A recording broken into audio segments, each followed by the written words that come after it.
Hello, Honors Algebra 2. It is so great to see you here for our first week of online learning, new information. We had 2 chapters left to go after spring break. They are Chapter 6, Exponential and Logarithmic Functions, and then Chapter 7, which is called Rational Functions. So we're kind of picking out some of the most important pieces that you'll use in your later classes. And each week you'll get 1 to 2 lessons, depending on the size of each material, to kind of help walk you through what to do. So I'm Miss Cronky, for those of you who don't know me, and I am going to talk a little bit about exponential functions, and then we're going to switch it over to exponential models, which is actually really helpful in the real world. So exponential functions is just like another group of functions that we talk about in algebra.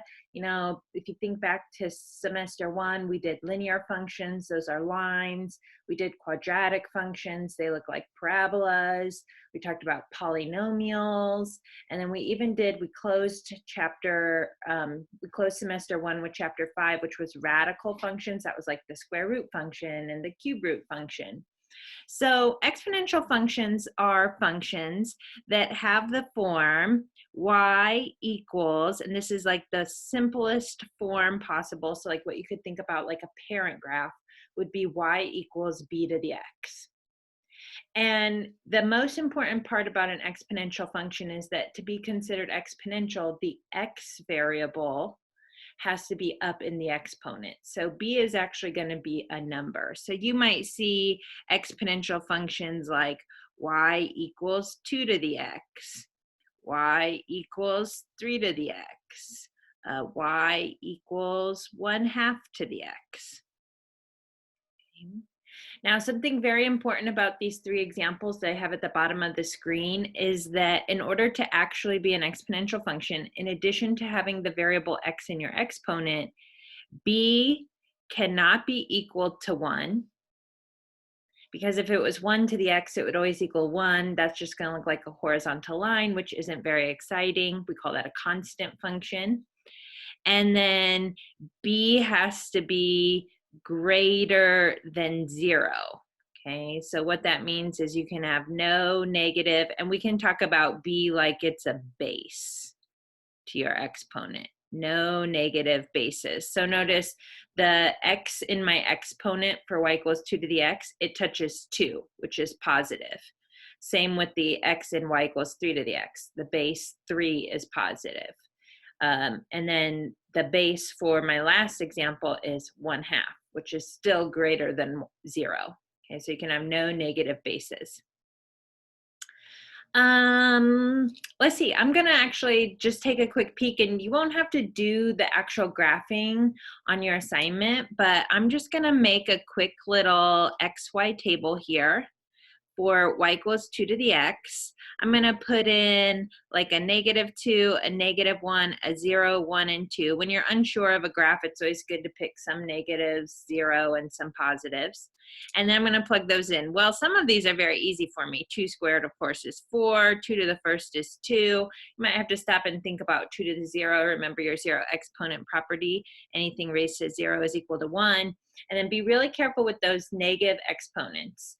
There's a rule you learned back in Algebra 1 that a negative exponent will reciprocate or flip what it touches. So it will change the base. So 2 to the -1 is really 1/2. And then 2 to the -2 is 1/2 squared, which will be 1/4. Sorry, my writing is pretty small right there. And that would kind of continue on. You can kind of think about a pattern like if x were +3, then the answer would be 8. But if x were -3, then it would be 1/8. It's going to go and be a fraction.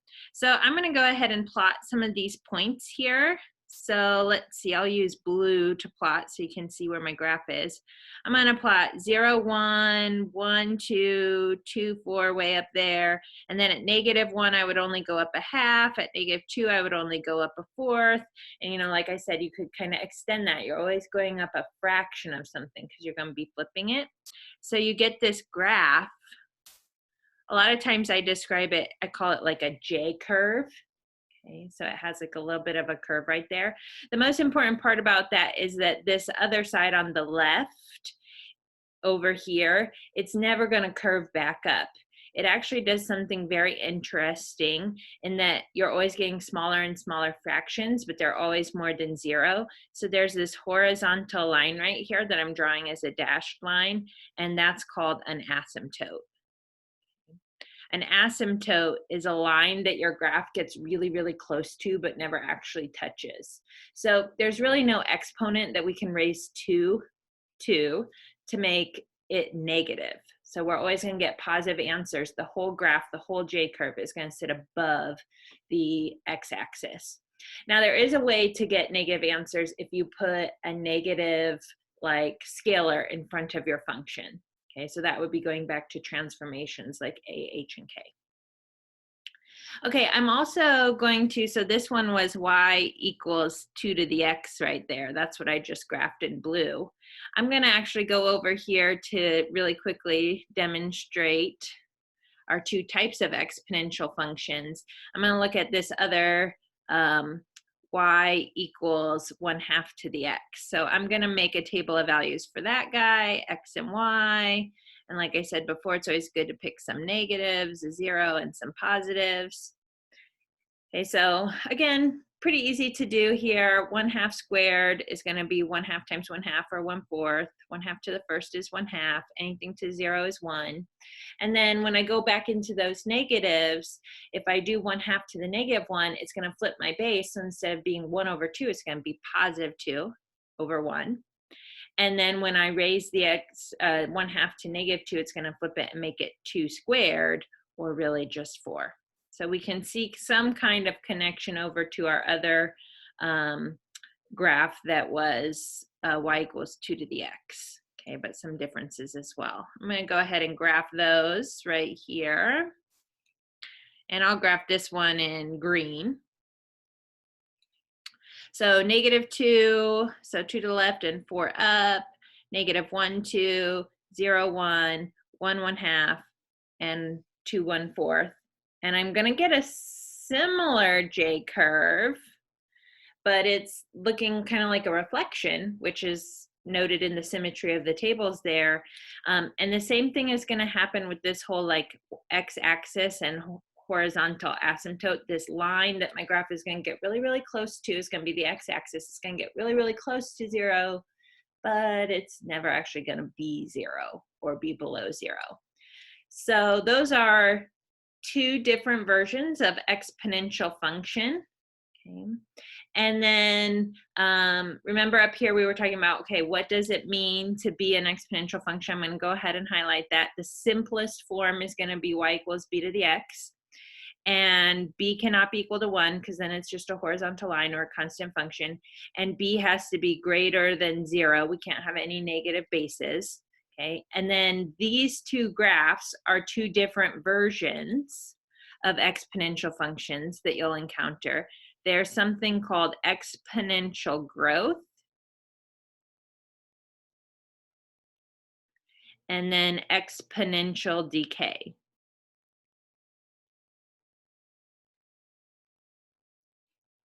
Okay, and so the blue graph is exponential growth, the green graph is exponential decay. The one thing you want to be really careful of with saying the words growth and decay is that it doesn't necessarily mean the graph is increasing or decreasing, although that is happening with the blue and the green graph. When we talk about exponential growth and exponential decay, we're saying the rate of change. So think about the rate of change, that's like your slope. But of course, this isn't a line, so it doesn't have a constant slope. The slope is changing. The rate of change or the slope is increasing from left to right.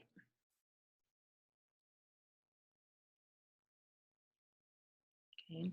And if it's exponential decay, your rate of change is decreasing.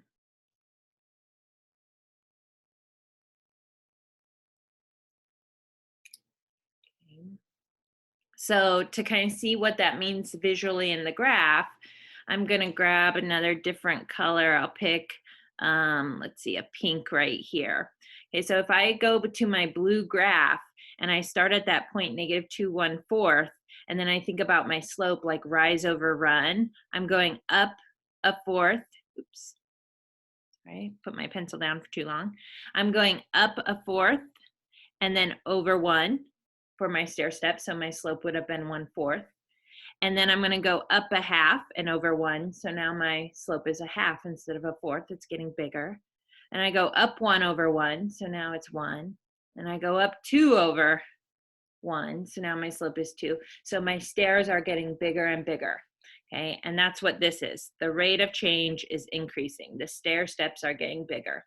You can also see exponential growth in that your graph will be moving away from your asymptote.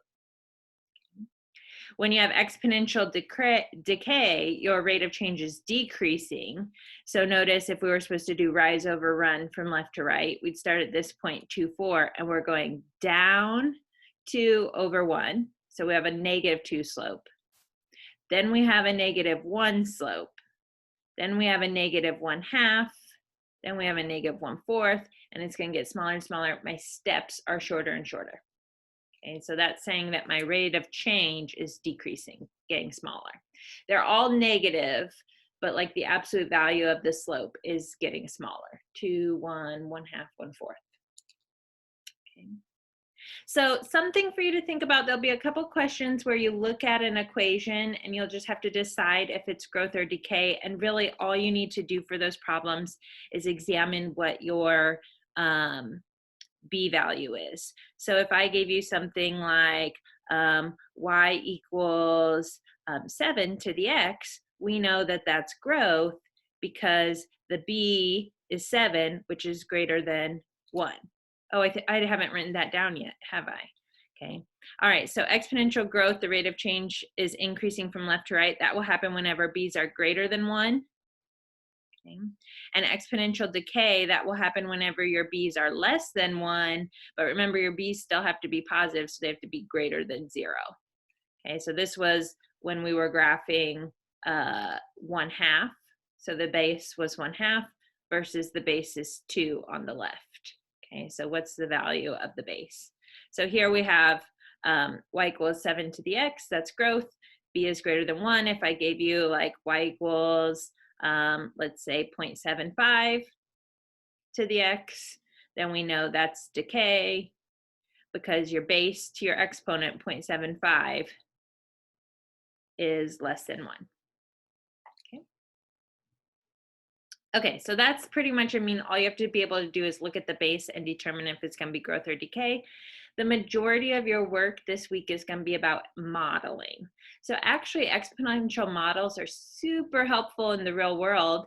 The whole coronavirus and pandemic thing, if you've been watching any of the press conferences or the news and all that stuff, and it's good to take breaks, but there's tons of exponential models. If you look at the graphs that they're showing, a lot of them, let's see, are going, would be going up, okay, as you look at them.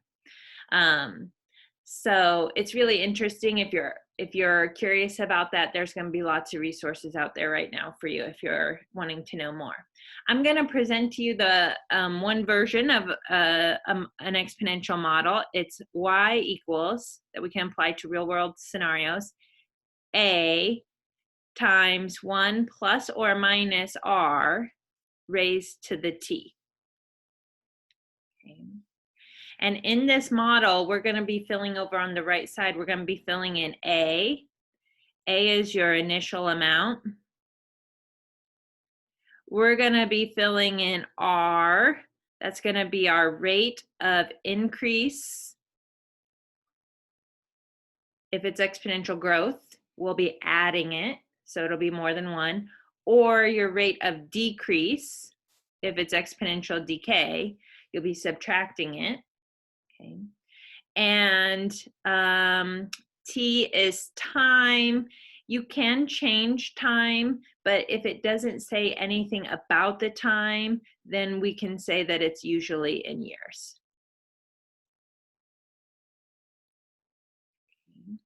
So a lot of, like, going back to the whole pandemic thing, a lot of the modeling that you might hear about on the news refers to what this is inside of this parentheses, this 1 plus or minus r, and that's the rate at which people are like being infected with the virus. And we're trying to do like social distancing and not going to school and all of those things to keep that down so that not as many people are going to get sick at one time. Okay, so we actually also have a name for the 1 plus or minus r. That's called your growth or decay factor. And whether you call it a growth or decay factor would depend on whether that will come out to be more than 1 or whether it will be less than 1 but greater than 0, because you're subtracting the r. I'm also going to put a little note right here about your rate of increase or decrease. Before you put it into your model, you have to change your percent to a decimal. So a lot of times we get like, what's the rate of increase or decrease as a percent, and we're going to have to change it to a decimal. Okay, so make sure that you do that. Okay, so I've got an example, I think, here with the value of a car. Okay. So the value of the car in thousands of dollars can be modeled by V equals 31 times 0.85 to the T. So if I'm just looking at that equation, that's got like some more numbers. It's very windy, so my trash can is blowing around outside. It's got some extra numbers in there than the first examples I was working with. But remember, if you're trying to determine if it's growth or decay, you're going to be focused on what is the base to my exponent. So my exponent is t, and it's touching the 0.85. So this is an example of decay because b is less than 1, but it's greater than 0. And t represents the number of years since the car was purchased. So you'll have some problems like this where you have to go through and find the initial amount of the value of the car, identify the growth or decay factor. It'll only have 1. We know that this one's going to have a decay factor because the base is less than 1, and the percent of increase or decrease. So we want to know like what was R. Okay. So if I'm thinking about my model that I had above, I had something like y equals a times 1 plus or minus r raised to the t, and that will help me, find my initial amount. Well, my initial amount would be my a value, which looks to be 31. The one thing you want to be careful here is label. So this is talking about value of a car. That's in dollars. And certainly I didn't buy my car for $31. Remember up here, it says the value of the car is in thousands of dollars. So I'm going to change it to 31,000 as my initial amount. Okay. Well, I know that I have a decay factor. And the decay factor is whatever your base is. So our decay factor is 0.85. And then we're actually going to use the decay factor to figure out what our percent of increase or decrease is. Ours, of course, is going to be a percent of decrease here because we're going to be subtracting. So we know that 1 minus r over here on the left has to equal 0.85. I can use just basic algebra solving here, subtract 1 from both sides. So I'll come up with negative r equals negative 0.15, and then multiply or divide both sides by negative 1, so r is 0.15. Okay. Now, it asks for a percent of increase or decrease, so we want it as a percent. 0.15 times 100 is going to be a 15% decrease. So the value of that car decreases by 15% each year. Okay, and that gives us the decay factor of 1 minus r. All right. Another example of problems that you might do is where you have to write your own model. So this says in 2000, the population of a city was 1.04 million people. During the next 14 years, the population increased by 2.05% each year. Okay, so write a model to represent the population. Now you can use any letters you want. I usually like to pick out a letter that goes along with the story. So my model is going to represent the population. So I'm going to use a P. The population of my city equals, and I want my initial amount. So looks like we're starting from 2000. So I'm going to put that initial 1.04 million. Okay, and I'll have to remember that that's in millions when I answer. And then times, I'll have to decide, do I want a 1 plus R or a 1 minus R? Well, my population is increasing, so I'm going to do plus. So I'm going to do 1 plus, and then remember this is given to me over here, the 2.05 is a percent. I need to change it into a decimal, so I'm dividing by 100. I'm just moving that decimal place 2 places to the left. So I'm going to be adding 0.0205. And then here's something that can kind of be tricky for people. It does say in this problem that like during the next 14 years, this is what's happening, like that it's increasing by 2.05%, but you actually don't want to plug 14 in for T right now, because then you would only have the population in the 14th year after 2000. So that's just saying like when they studied the population or how long the model actually works for. You know, at some point, maybe the city stops growing, okay, or it starts growing even faster, or its growth rate really slows down a lot. So then you might need a new model in the real world. So just because it says during the next 14 years doesn't mean that you should put 14 in for T. You should leave it as a variable. A model should always have two variables, kind of like an X and a Y. Ours is in terms of T and P, time and population.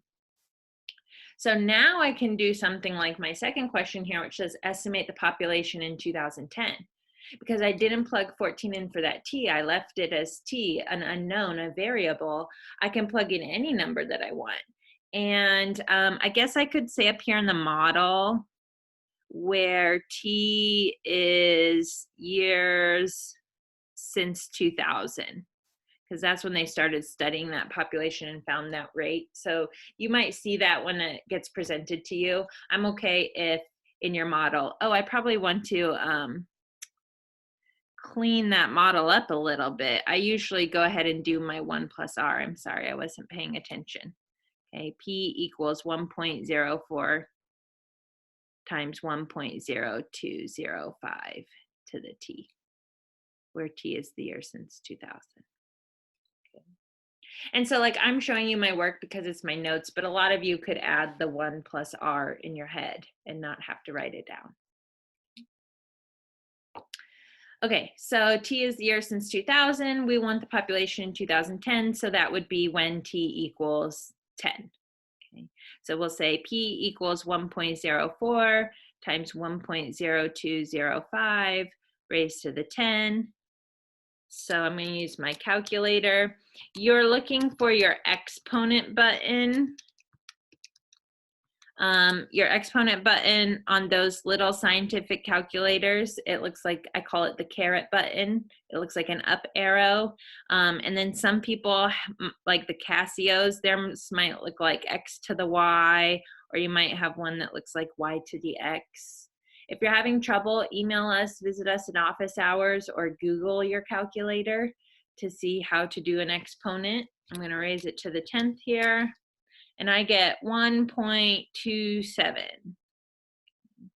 Now remember, in my answer, I want to label it. So this is going to be people, and certainly it's not 1.27 people. It's 1.27 million people in my city now, 10 years later.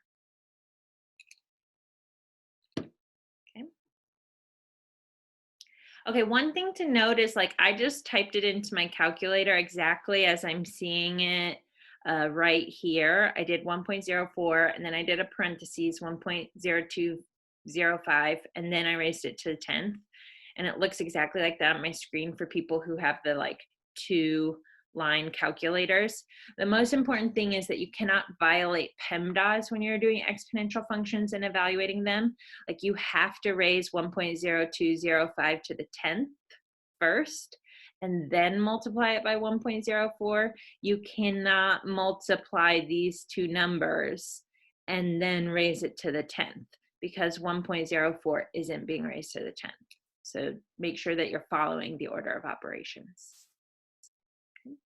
So there's going to be a lot of questions here for you on your assignment where you get to practice examples like this one where you had to find the initial amount, decay factor, and percent of, or growth or decay factor, percent of increase or decrease. And then there's going to be some examples where there's some kind of scenario. You have to write the model. Remember, in your model, make sure you have two variables. Okay, don't plug in all numbers. And then you might have to answer a follow-up question. There's one other thing that we want to talk about, and they're like new formulas, but they're really sort of the same thing. They're exponential functions. They are simple interest and compound interest.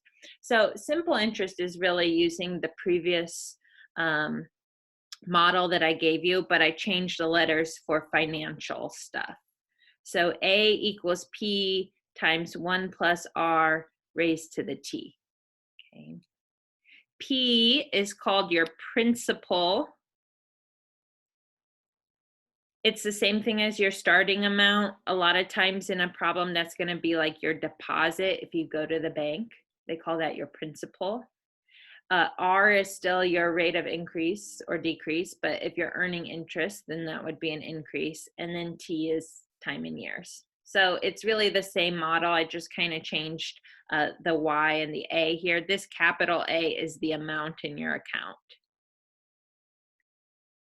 So your amount in your account will change depending on how many years you leave the money in there. And when we're doing these problems, we're assuming we're not like taking money in and out. So we're just kind of letting it sit there like an investment.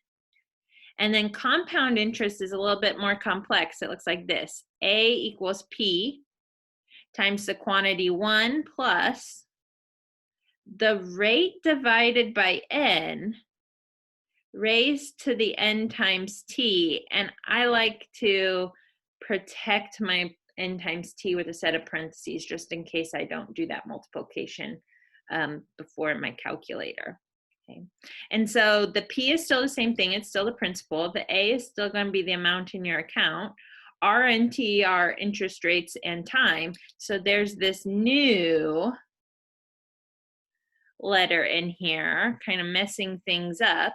And that's your N, where N is the number of times the interest is compounded per year. So if you go to a bank and you open up an account, they'll say like a percentage, what is the percent of interest that you earn on the money you leave in your savings account. It usually isn't very high. So it's probably somewhere between 1 and 2% most of the time. Things that would have higher rates of interest are going to be things where you, like a CD, which is a certificate of deposit, if you promise not to touch the money for a certain length of time, then you can get a higher interest rate. Or if it's risky, then you could have an investment where maybe you could earn higher interest. Okay, but this is like, just put your money here, we'll keep it, nothing will happen to it, you don't have to worry about it going down. Okay, so then you get a lower interest rate. And then they don't always calculate it like, let's say you open on January 1st, they're not going to wait a full year to calculate your interest. They're going to give you interest at different periods throughout the year. So N represents the number of times compounded per year. Notice in the formula that your rate is getting divided by N. So they're not going to give you, like if your interest rate was 2%, they're not going to give you 2% every month. They're going to give you a fraction of 2% every month. So that's why we're dividing by N. And so the most common things that you might see, it might say something like compounded. In your word problem, it might say compounded annually. then n is equal to 1. That's 1 time per year. Or it might say compounded quarterly. So every quarter, that's very common in financial situations, then n equals 4. Okay. Or it might say compounded monthly. Okay, also monthly would be very common in financial. Okay, so n equals 12. You could even do daily, 365. You could do semi-annually, that would be twice a year. So just depending on whatever the word is right there, that'll tell you what to plug in for n. Okay, and we're going to see what happens when you have simple interest versus compound interest. I'm going to talk about that in our last example here. So let's say we deposit $100 into an account. That $100 is my principal. That's my deposit. That's what I'm starting with. And it earns 1.5% interest. Okay, so this is my percent of increase or decrease. This is going to give me my rate, which I'm going to change into a decimal, 0.015. And find the balance in the account after 3 years. So of course, this is my t value. T equals 3. And then I left this blank. I said, if the interest is compounded, and I'm going to give us a simple interest problem to start, annually. Okay, well, if it's compounded annually, I can either let n equal 1 in that formula, or I can just use the simple interest formula. Okay, so if you're only compounding once per year, you can use simple interest. That would be the amount in my account is my principal, 100, times 1 plus r, which is 1 plus 0.015, and then raise it to the 3. Okay, so I'm going to go ahead and type that into my calculator. Please make sure you're typing these into a calculator. If you didn't bring your calculator home, or you don't have a calculator at home, find an online calculator that you can use. That's fine. But make sure you're typing these in so you're positive that you can actually get the same answers as me. So I got $104.57. All right. So if I deposit $100 and I don't touch the $100, I just let it sit there for a whole year, I'll have $4.57 that I didn't have before. I didn't have to work for it at all. If you can save more money, then you have a higher principal and you'll earn more interest. Okay, so right now we're like, well, $4.50 isn't a lot, but you didn't do anything for that. So that's a good thing. Let's say instead of annually, let's say it was compounded quarterly. Okay. If it was compounded quarterly, then n is going to be equal to 4. 4 times a year, I get a fourth of my interest added into my account. Okay, so they'll do it at 4 different times, give me a little bit of my interest. Okay, so the way this works is I'm going to do the amount in my account equals my principal, 100, times, and then we have 1 plus, and I don't ever really, like over here, I added 1 plus r and got 1.015 right here. When I'm doing compound interest, you'll never see me like figure out what this is, because oftentimes it's not really a nice number. So I just kind of leave it is 1 plus r over n, and I'll type it into my calculator like that.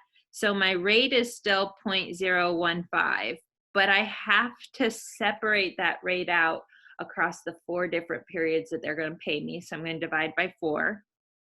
And then instead of just raising it to the third, I actually get 4 payments per year. So I'm actually getting a little bit of interest 12 times over the course of the 3 years. So this is to the n times t, we could say 4 times 3.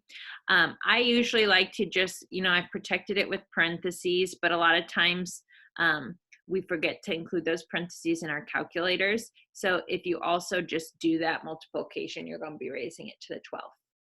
Okay, so either way, if you want to try it both ways, go ahead and do that. I like to go ahead and multiply them first.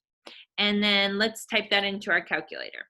So I'm really going to type exactly as I have it from left to right. 100 parenthesis, and then inside the parenthesis, I'm just going to do 1 plus 0.015 divided by 4. all that stuff in one parenthesis, finally going to close it. And then I'm going to use my exponent.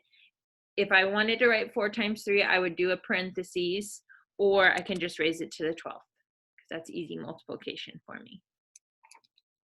So I come up with $104.59. Okay, a different number. Okay. We'll do one more. I'm going to say, what if this account was compounded monthly? Okay, so if it was compounded monthly, then n was equal to 12. I can set that up very similar to my quarterly, right? But my 4 is going to turn into a 12. It will be 12 times 3. This is n times t. And I can cross that off. That's really going to be, what, 36 times over the course of 3 years that I get interest added into my account. So type that one in to your calculators.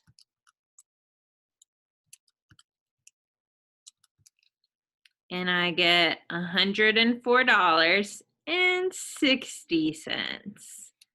Now I have a low deposit. I only had $100 on me when I opened this account. I have a low interest rate, 1.5. It's not like I'm playing a stock market or anything like that. So I'm not getting a huge return. But what you'll see is that if you use the compound interest formula, and if you compound more often, you should notice that, you know, we're kind of in the same region of money, but I am earning more the more I compound. And the reasoning is this: if the bank adds a fraction of my interest at different times in the year, whether that be 4 times a year or 12 times a year, so every 3 months or every month, I actually have more money in my account than when I started. Like, they're adding money to my $100. So then for the next month or the next 3 months, I don't earn money on just $100.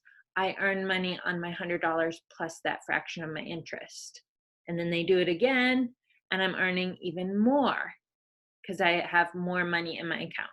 So I always think about these two compound interest problems as you're earning interest on your interest. So that's a good thing, because if they're adding the interest into your account, your p-value for that next cycle is going up. Oh, I don't know why it didn't write on there for you. I'm sorry.